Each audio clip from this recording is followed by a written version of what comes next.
Hello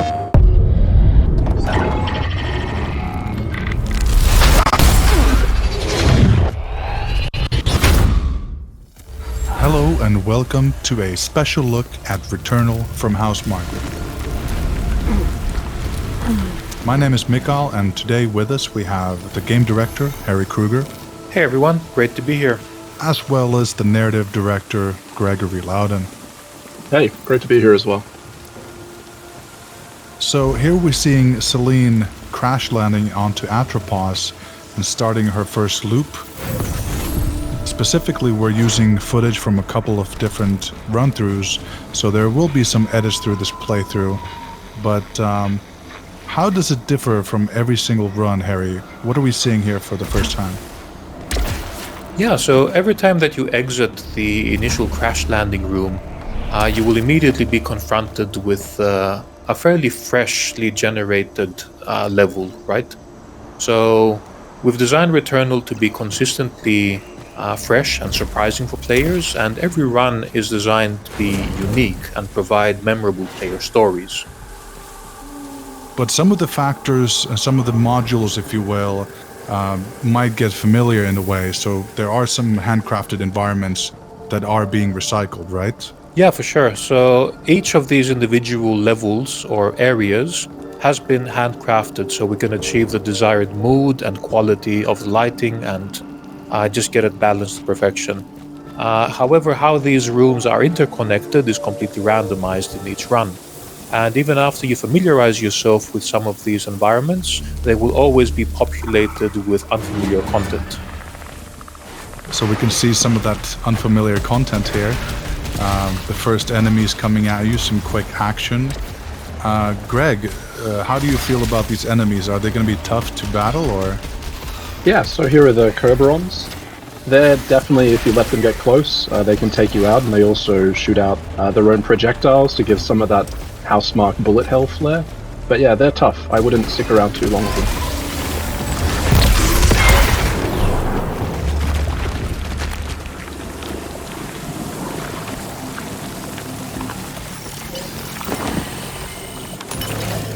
And here you have some sort of a ghost of another Celine. Does that activate something, or...? So basically what you see here is a projection, and this is actually another player who's played Returnal. And at this point you can either choose to scavenge to get a quick gain, or avenge. And if you avenge, get ready for what you're about to see. Is that elite, or is it a boss fight, or...? Correct, it's like a stronger hostile that you need to take down. In this case, it's the Kerberon we saw before, but this one's even stronger and malformed. I wouldn't jump in and try to take this out this early in a cycle, but let's see how it goes.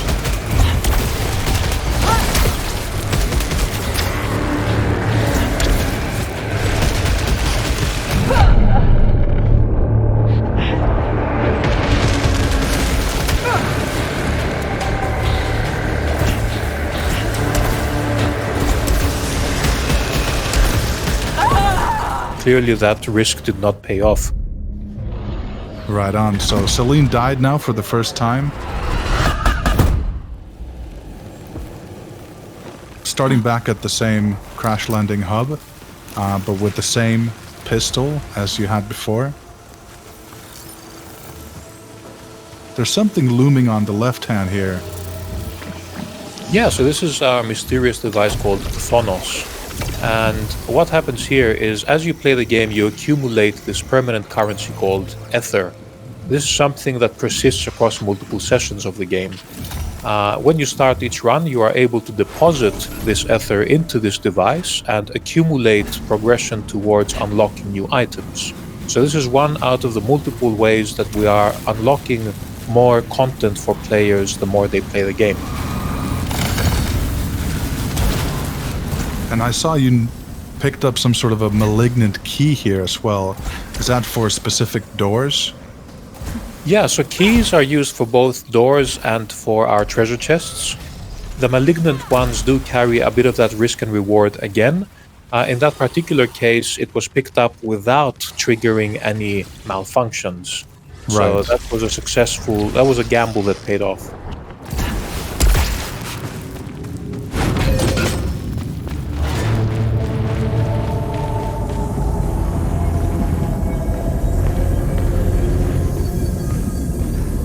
am I assuming right that these are some sort of art pieces from previous civilizations? So what you're seeing here are Xeno archives. So these is essentially, in Returnal, we cover the story of Selene, why she comes to Atropos, and what she's trying to achieve. And she's not alone here. There's also been another civilization, and these Xeno archives tell you their story. And these are largely visual storytelling, so it's something that you need to piece together. And I suppose finding a lot of loot from crates is very central to how you play the game. Seems like we have some sort of a malfunction being activated now. Harry, how does this work? Yeah, so now you got a specific malfunction which in this case triggers a corruption of the map system. So you can see there's a lot of artifacts now on the screen, making it hard to discern at a glance where the exits are, which can of course be quite an obstacle in a game that's exploration heavy like Returnal. We do have the menu here, and you do have the weapons that you just discovered, and you can always do a deep dive there to get more narrative backstory. Now I do like the style of the menu, sort of old CRT screen with the visual distortions and everything. For our tech in general, we're inspired by this kind of retro-futuristic aesthetic, so how the future was imagined, 20, 30 years ago. You can see the bottom right-hand corner here as well. The mini-map is being scrambled as well. So that gives you some incentive to get rid of that malfunction. Yeah, and these are completely randomized, by the way. So the malfunction that you will get and also the condition that will be required to repair that malfunction are completely randomly chosen. There's hundreds of permutations there as well. What is this? This is like a hidden room? Selene dropped into a treasure room here. This is just one out of many different possibilities for what can happen here. Currently, it seems like we had a choice of a fabricator to pick between two very valuable items. However, sometimes you might get unlucky and you might drop into a hellish encounter with another elite enemy, for instance. So this is, again, one of the many ways we're trying to keep the runs surprising for players. Right, so there's a lot of different types of challenges or surprises you might find in these hidden rooms. Yeah, definitely. We want to keep players on their toes, and we want the game to be surprising you.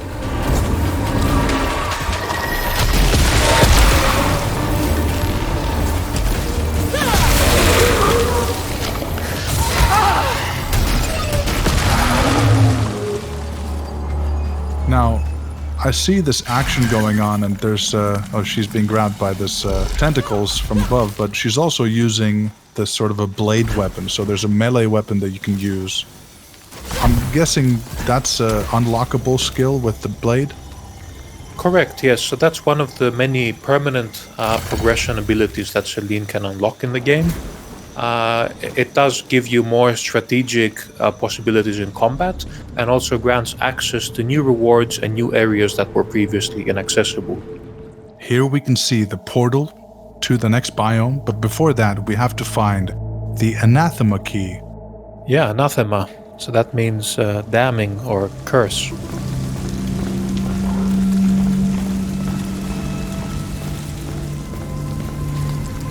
This is the shop area. So here you can use your obolites to buy different things. Greg, can you jump in and tell us a bit more about the options we have? Yeah, so basically you can use the ancient civilization's technology to fabricate items. So it can be things like consumables, which are single-use items. There's also extra pedestals which can give you a health increase, to increase your max health. And there's also a device there that helps interact with the social aspect of the game. So you get to contribute as a community to certain common goals there. And the shops in general seem to be sort of maybe a little bit of this calm in the heat of the storm, where you can just kind of concentrate on how do you want to upgrade your character for this specific run. Yeah, that's something that I'm glad to begin to show here in more of an extended look. You can begin to see the flow of Returnal, that it kind of ebbs and flows between the Housemarque sort of explosive action but also has these more quiet exploratory moments. Yeah, I could see some sort of a red formation about to be spawned into the world. Yeah, so every time that you play through these environments, they will be populated with some unique combinations of enemies.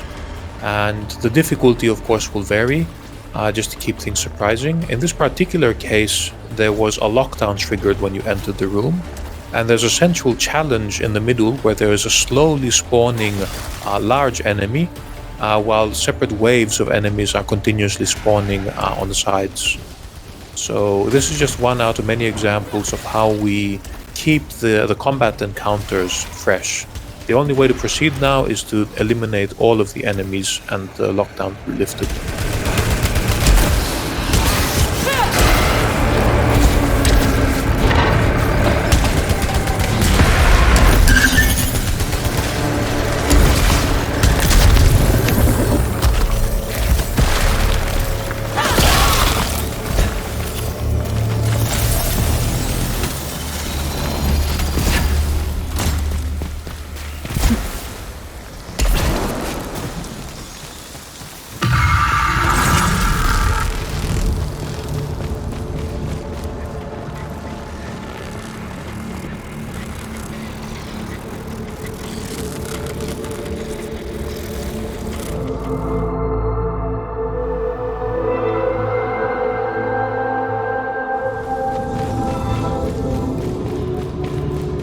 Right now we're collecting an item that seems to be a key of sorts to traverse from one biome to another. You actually have to get the quote-unquote boss key, and this key will let you eventually enter a boss fight. But it seems to be that there are these high-level goals that you encounter, and in this case the Anathema Vault, if I'm pronouncing that correct, is the goal for the first level. Harry, I have to say that the atmosphere you have here is quite epic, with the searchlights and everything coming at you.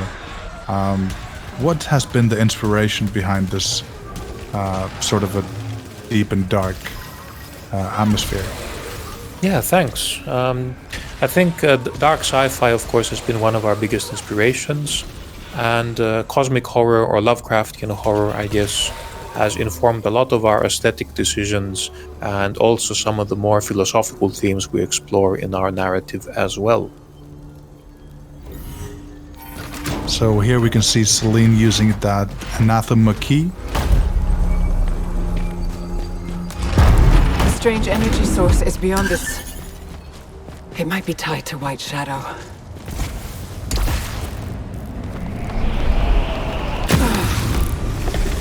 Something scary is forming up. Guessing that's the boss. Harry, can you jump in and tell us a bit more about this encounter? This is called Freaky. So this is just, again, we've been relying quite a bit on Greek mythology for a lot of our narrative themes. And this is just one cosmic manifestation that plays a role in the story, as you will encounter later as well. And our bosses are designed, of course, to be this culmination of epic battle, these really majestic creatures that really give you a lot of bullet hell and spectacle. So really excited about these encounters and looking forward to seeing how players will respond to these as well.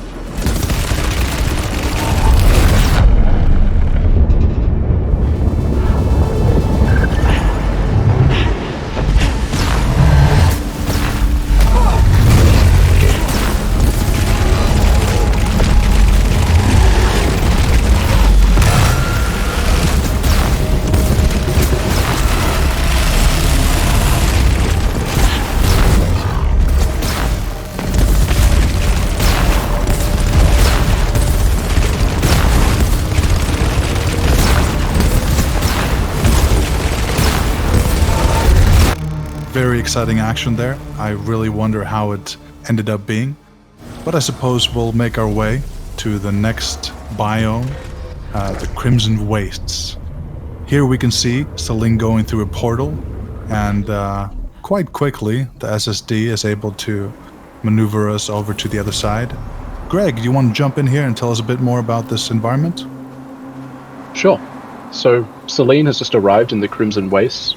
This features different hostiles, a different story to uncover, and of course, there's a different boss to fight as well.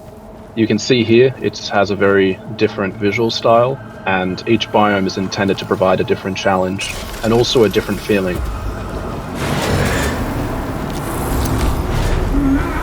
It also does seem a bit more open world-ish.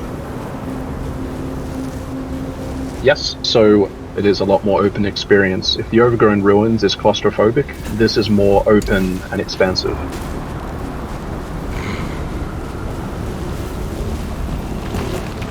Yeah, so as Greg was saying, I think each biome has been envisioned to have its own unique story, of course, and its own role, and also to be very different from each other. So each biome should provide its own very unique flavor of gameplay and encounters. And even the level generation, the roguelike elements manifest differently in each biome as well. So while the Overgrown Ruins are a bit more maze-like, kind of foresty, here there is clearly a more open kind of approach to constructing our level at the beginning, and there is clearly some ascension journey that the players will always need to traverse to reach the top of the mountain here.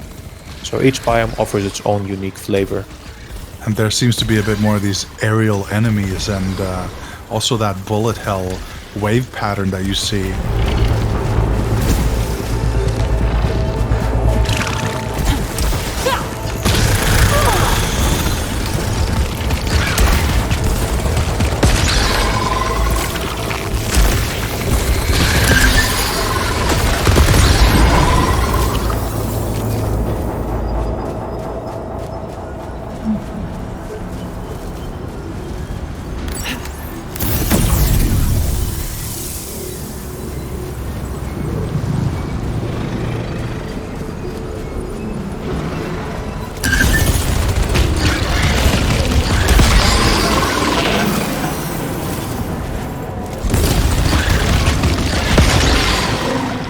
Now I see Selene here taking on some enemies and just wondering if she's having a bit of a tough time.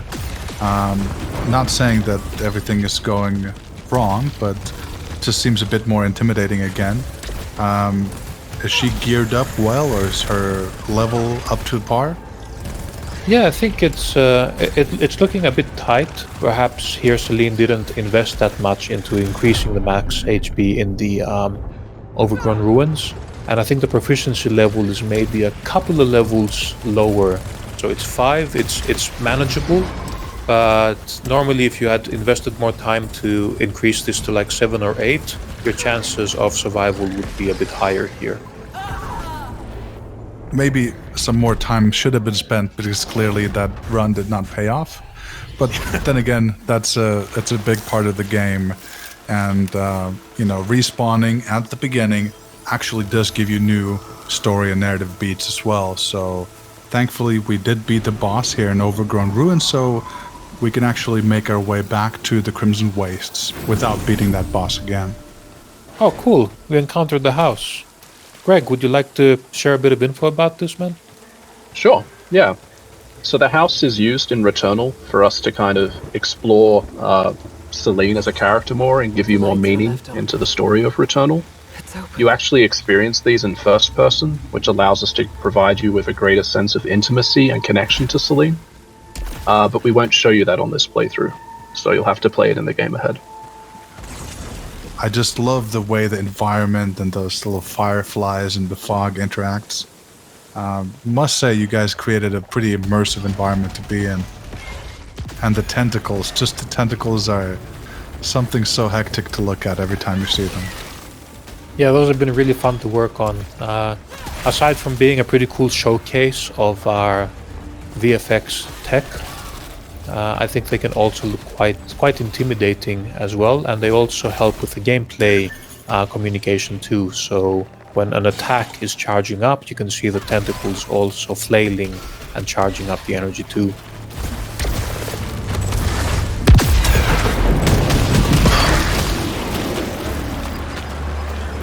Here we seem to have another ghost. I wonder how this is going to manifest. Previously we saw that elite.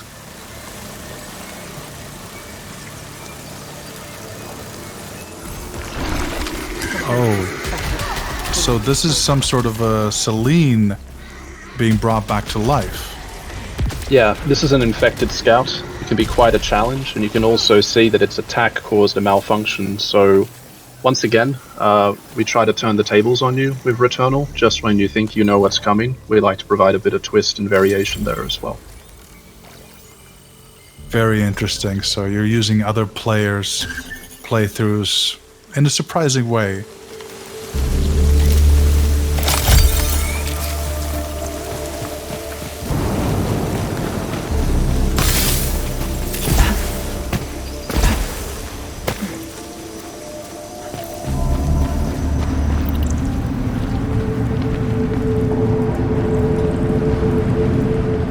So the Crimson Waste portal is now open again because we unlocked it on a previous run. So you can choose directly to go back to that next biome as well.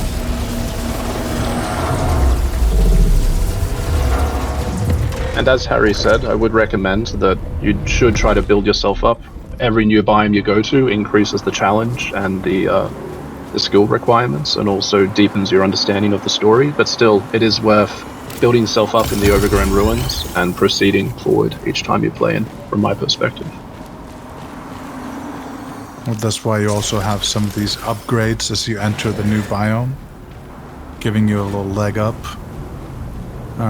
Here we can see some sort of yellow force shield. I think it's a bit new. Yeah, this is another element in our progression that clearly you don't have the means to overcome it yet. And we'll leave that up for players to discover. Well, coming back to the Crimson Waste here, clearly it's a similar setting, but there's some new things to discover. Like you mentioned, the level does change upon every entry.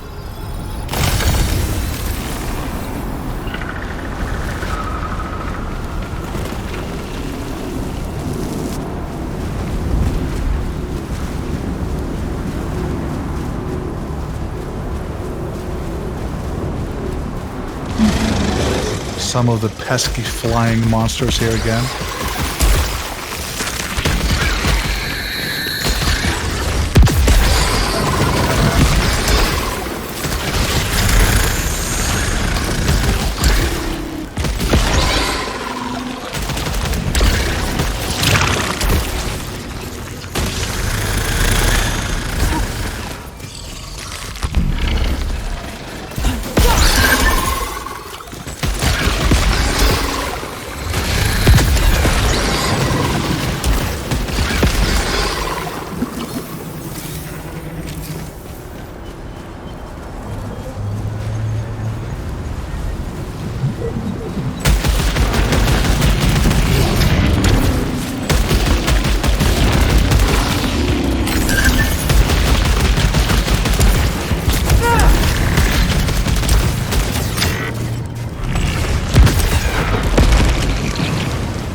I just love the way you have these waves of lasers still coming at you, even though the enemy's dead, still trying to, take you down from the other side. From beyond the grave.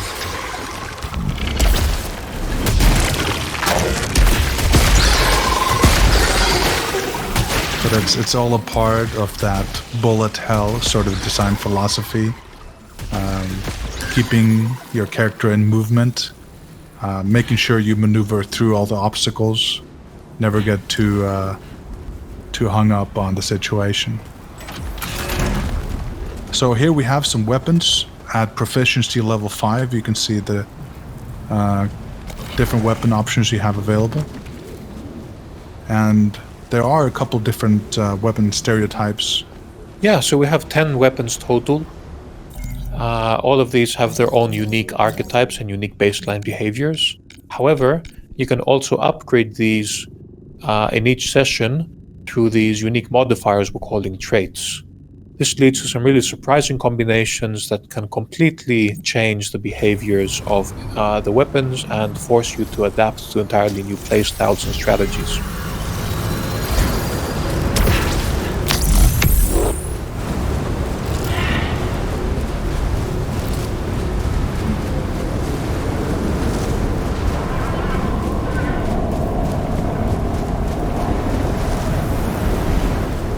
I could see here at the top left corner we have these 2 malfunctions detected. Are there only 2 at a given time?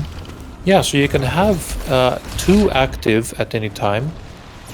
So the negative effects and the conditions to repair these are completely randomly chosen.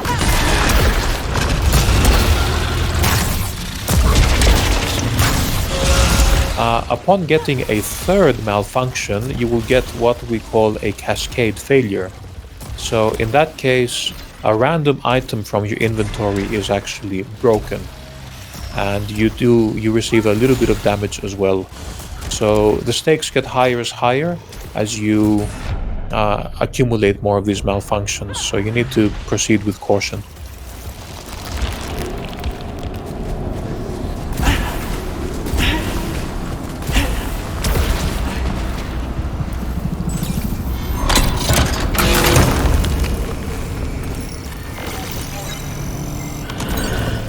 Wound Seekers. So clearly an upgrade to a weapon that we got here from that chest. Yeah, that particular upgrade increases your damage to enemies that already have low health, so it's more of a finishing kind of helper in a way for the enemies. But there's many different types of upgrades, and it's impossible to discover everything in any single session.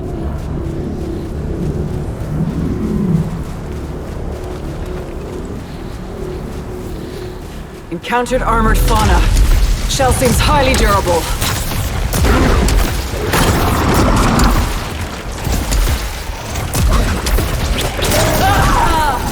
Well, I suppose that enemy was a bit too much for Celine.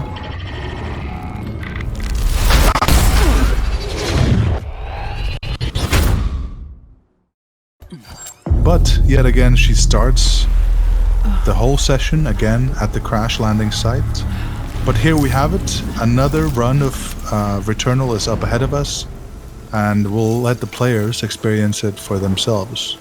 Thank you so much, Harry. Thank you so much, Greg, for being a part of this. Deeper look into Returnal, out April 30th on PS5. Thanks. Thanks, everyone. Enjoy Returnal when it comes out on April 30th.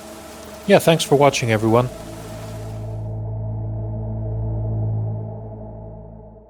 PlayStation